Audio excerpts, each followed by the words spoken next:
Good evening, everyone. I'm Sayukta, your host for today's live from All About Skin Wellbeing team. And I'm sure all of you must be keeping good health. Today, we are going to discuss about skin health with focus on psoriasis. Psoriasis, a condition in which skin cells build up and form scales and itchy, dry patches. Psoriasis is thought to be an immune system problem. Triggers include infection, stress, and cold. The most common symptom is a rash on the skin, but sometimes the rash involves the nails or joints as well. It can start at any age, but most often develops in adults between 20 to 30 years old and between 50 to 60 years old. It affects men and women equally. In today's digital world, it's always a boon or blessing if we can get to hear from an expert dermatologist online about psoriasis and its type, how we can prevent it, the kind of test required for its diagnosis, the right treatment and management approach for an early relief. So today we have with us renowned dermatologist Dr. Mubashir Mashpoor Mir, live from Jammu, who will educate us more about psoriasis. Dr. Mir is MBBS, MD, DNB, and Chief Consultant practicing at Cosmoweave Skin Laser and Hair Transplant Center, Jammu. A very warm welcome to you, Dr. Mubashir. Thank you. Thank you so much for having me. So, Doctor, it's a pleasure to have you with us. And today we are going to talk about a very important topic, psoriasis, which is quite common in people. First of all, we would like to understand, Doctor, what is psoriasis? Ye hota kya hai? So, psoriasis is basically a chronic inflammatory dermatosis, which has some systemic implications as well. So, अगर मोटे-मोटे तौर पे देखा जाए तो ये एक skin की बीमारी है जिसमें सिस्टमिक एसोसिएशंस यानी बॉडी के बाकी ऑर्गन्स में कोई डायरेक्ट या इनडायरेक्ट एसोसिएशंस भी पाई जा सकती हैं, जैसे कि मेटाबॉलिक सिंड्रोम है। सोरियासिस के पेशेंट्स में ओबेसिटी यानी मोटापा ज्यादा देखा जाता है, कार्डियोवैस्कुलर रिस्क ज्यादा होता है, साइकोलॉजिकल एलिमेंट्स जैसे कि डिप्रेशन और सुसाइडल आइडिएशन, ये सब चीजें ज्यादा पाई जाती हैं नॉर्मल पॉपुलेशन के कंपैरिजन में। राइट, अगर हम इसके कॉजेस की बात करें डॉक्टर, वो क्या-क्या हो सकते हैं? तो देखिए एग्जैक्ट इसकी जो इटियोलॉजी है वो तो अभी तक अनक्लियर है, लेकिन इसे माना जाता है कि एक इम्यून सिस्टम डिविएशन की वजह से डेवलप होने वाला डिजीज है, जिसमें हमारे इम्यून सिस्टम में एक TH1 पाथवे है, TH17 पाथवे, उसमें जो केमिकल मीडिएटर्स उनकी डिरेंजमेंट की वजह से रिलीज होते हैं, वो केमिकल मीडिएटर स्किन में इन्फ्लेमेशन पैदा करते हैं, जिसकी वजह से स्किन पे रेड प्लाक्स या पैचेस आते हैं जिनमें स्केलिंग हो सकती है, और वो कभी-कभी पूरी बॉडी पे भी इन्वॉल्व कर सकता है सीवियर डिजीज में। तो मेनली अगर हम इसमें कहें तो ये इम्यून डिविएशन की वजह से होता है, जो हमारी बॉडी में इम्यूनिटी में चेंजेस आ रही हैं, उसकी वजह से ये बीमारी बनती है।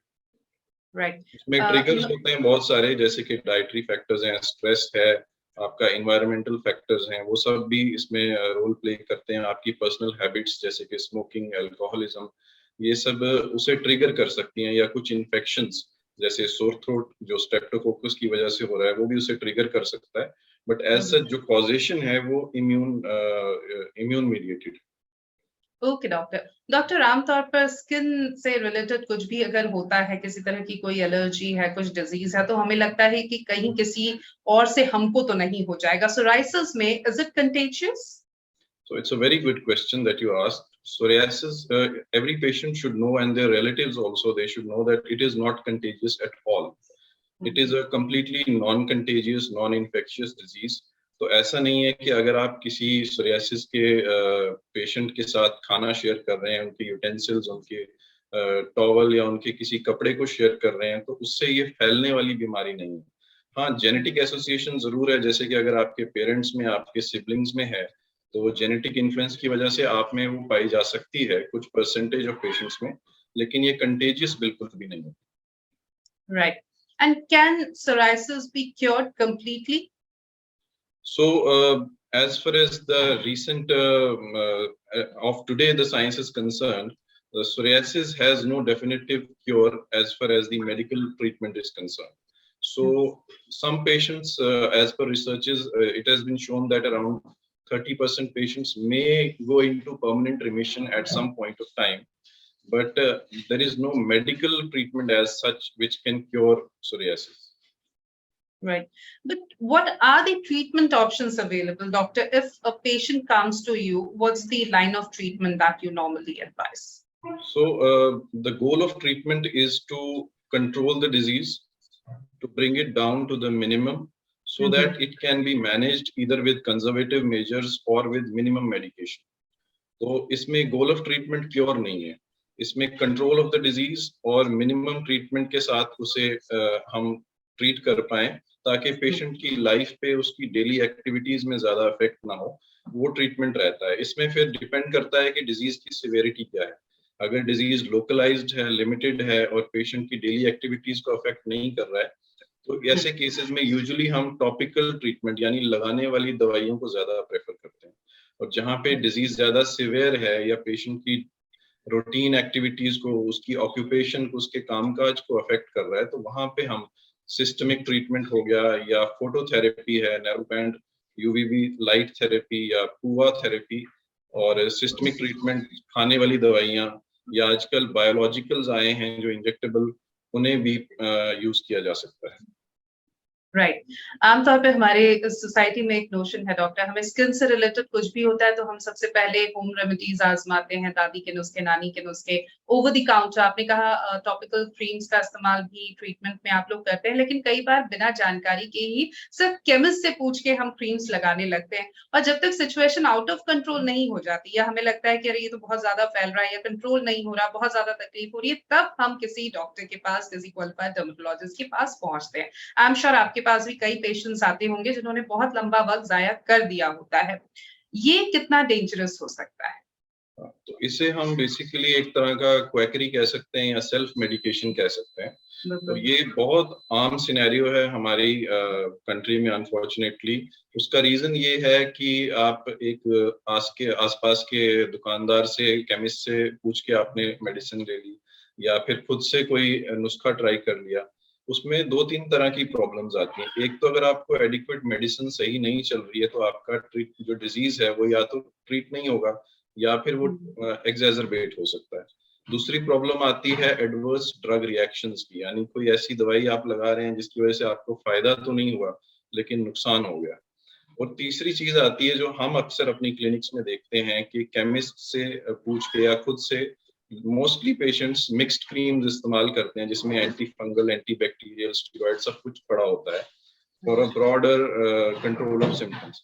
तो ऐसे केसेस में क्या हो रहा है कि एंटी फंगल्स का अनजुडिशियस यूज की वजह से ये फंगल इन्फेक्शंस जो स्किन में होती हैं वो बहुत ज्यादा बढ़ गई हैं, रेजिस्टेंट हो गई हैं ट्रीटमेंट को इन मिक्स्ड या पॉलीफार्मेसी की वजह से। तो ये बहुत बड़ी एक प्रॉब्लम है जो फ्यूचर में और बड़ी बन सकती है। इसलिए पेशेंट्स को यही एडवाइस करना चाहिए कि आप हमेशा कंसल्ट करके एक क्वालिफाइड डर्मेटोलॉजिस्ट को दिखा के उसके बाद जो आपकी बीमारी है उसके स्पेसिफिकली मेडिसिन लें ताकि फ्यूचर में आपको प्रॉब्लम्स का सामना ना करना पड़े।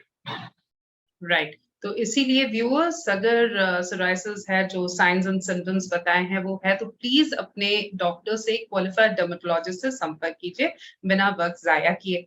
ये भी आपसे जानना चाहेंगे कि और कौन सी चीजें हैं डॉक्टर जो हमारे सोराइसिस को और ज्यादा खराब या वर्स बना सकती हैं?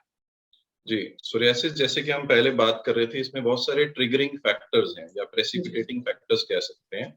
एनवायरनमेंट में या आपसे रिलेटेड कुछ फैक्टर्स जो इस बीमारी को ज्यादा बढ़ा सकते हैं।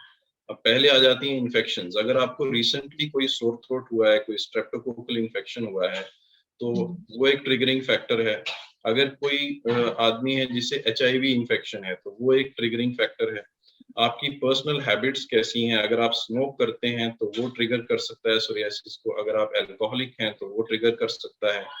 उसके बाद आपकी साइकोलॉजिकल हेल्थ कैसी है, अगर आप एक स्ट्रेस टेकिंग पर्सनैलिटी हैं तो वो एक स्ट्रेस एक अपने आप में ट्रिगर है। अगर आपका लाइफस्टाइल हेल्दी नहीं है, आपका स्लीप एडिक्वेट नहीं है, वो एक ट्रिगरिंग फैक्टर है। तो ये सब चीजें जो हैं, एक हेल्दी लाइफस्टाइल रखना सोरियासिस के पेशेंट्स के लिए और भी ज्यादा जरूरी हो जाता है। Right. Many times people ask, can the sun help or sun rays help in case of psoriasis, doctor? Yes. So, photo exposure, also known as the sunlight exposure, It is a very good modality which can help to control or at least to some extent bring down the severity of psoriasis in most of the patients. But it has been seen in the studies that around 15% of patients do not respond to phototherapy, or in spite the disease worsens in them. So it is not a one for all treatment, but in majority of the patients, sunlight has been shown to be helpful in psoriasis patients. Right. Anyways, if we consult a doctor or a qualified dermatologist, they'll tell us what is good for us, what is not. Right. And normally, how long will it, a patient need to be on the medication, doctor? So it again depends on the disease course and severity. If the patient is being adequately controlled, if there are no lesions, we can bring down the treatment to minimum. Maybe just the use of an emollient like coconut oil daily can help manage the condition. But if the disease is progressive, if it is extensive, then the treatment has to be escalated as per the patient on a case-to-case basis. So it totally depends upon what presentation the patient is coming to us with.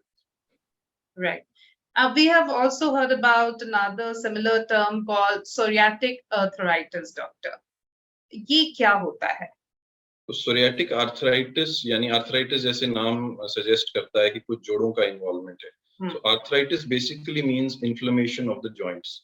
And when it is occurring in association with psoriasis, it is called as psoriatic arthritis. It can occur even without the co-occurrence of skin psoriasis, and it can occur along with skin psoriasis also. So patients who have psoriasis of the skin, around 10% of them, they develop psoriatic arthritis also, in which classically the patients present with the swelling and inflammation of the joints. Classically the distal interphalangeal joints, जो हाथ के हमारे distal joints हैं, उनमें swelling होना, उनमें inflammation होना. उसके अलावा बाकी सारे पैटर्न्स भी पाए जा सकते हैं, जैसे किसी आइसोलेटेड जॉइंट का इन्वॉल्व हो जाना, उसमें स्वेलिंग इन्फ्लेमेशन हो जाना. तो जहां पे ऐसे सिम्टम्स आ रहे हैं और आपका रियोमेटॉइड फैक्टर नेगेटिव है और आप में सोरियासिस की कोई हिस्ट्री रही है या पास्ट में कोई फैमिली में हिस्ट्री रही है, तो वहां पे हम सस्पेक्ट करते हैं पेशेंट में सोरियाटिक आर्थराइटिस हो सकता है. तो उसके लिए ऑब्वियसली एक आपको क्वालिफाइड डर्मेटोलॉजिस्ट या रियोमेटोलॉजिस्ट को दिखाना पड़ेगा और वही डायग्नोज कर पाएगा कि आपको सोरियाटिक आर्थराइटिस है या किसी और तरह का कोई आर्थराइटिस. डॉक्टर, सोरियासिस नेल्स पर भी होता है?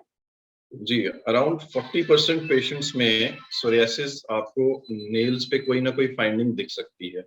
जैसे नेल्स में कुछ खड्डे से बन जाना, जिसे हम नेल पिटिंग कहते हैं, या फिर नेल की हाइपरट्रोफी हो जाना, थिकनिंग हो जाना, सबअंगुल हाइपरकेरेटोसिस जिसे हम कहते हैं, या नेल पे कोई नेल बेड पे पैचेस दिखना या नेल बेड की सेपरेशन हो जाना.